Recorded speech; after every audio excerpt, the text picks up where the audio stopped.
A clean, white, two-story wooden house stood quietly on a gentle hill, secluded, yet welcoming. It didn't say much when they arrived. He simply unlocked the gate and parked the car inside, leaving it as it was before stepping out. Thap followed behind, glancing around the property. It was surprisingly well-maintained for a place no one lived in. The trees were pruned, the flowers carefully arranged. Everything looked loved. Curious, Thap watched as In opened the trunk. Without being asked, he walked over to help with the bags. When they opened the front door, warm golden light from the evening sky spilled into the house, casting soft shadows on the wooden floors.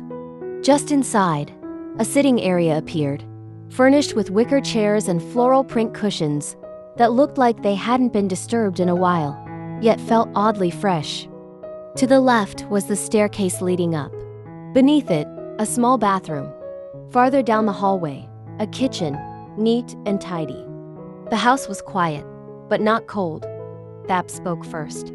"It looks clean. For a place that's supposed to be empty." In nodded. "I come here every year, around the same time.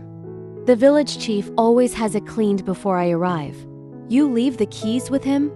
Thap asked, still scanning the room with skepticism. In could tell what he was thinking.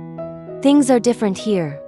You can leave your door wide open, even with valuables inside, and nothing will go missing." Thap raised an eyebrow. "You know the face, not the heart." In just smiled. "I'm not trying to convince you, but stay long enough, and you'll see. There are still good people in this world." He motioned toward the stairs. "Come on. I'll show you your room. You can rest a bit before dinner. The village chief will send food soon." Even though they hadn't stopped to greet anyone in person, news of their arrival would spread. In's car was recognizable, and in a small village like this, a familiar vehicle was all it took for word to travel. 2 days before, he had already called ahead using the village chief's landline, since cell service was spotty at best. Upstairs, the house was divided into 2 wings. A shared bathroom faced the staircase, and the 2 bedrooms were on either side.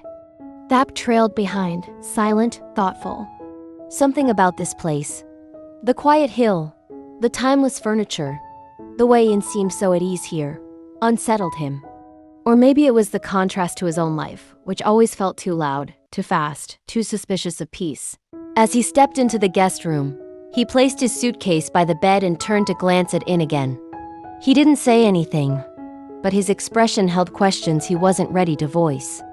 In, however, just gave a small nod and stepped back toward the hallway. "Rest if you want. No rush. You're safe here." Safe.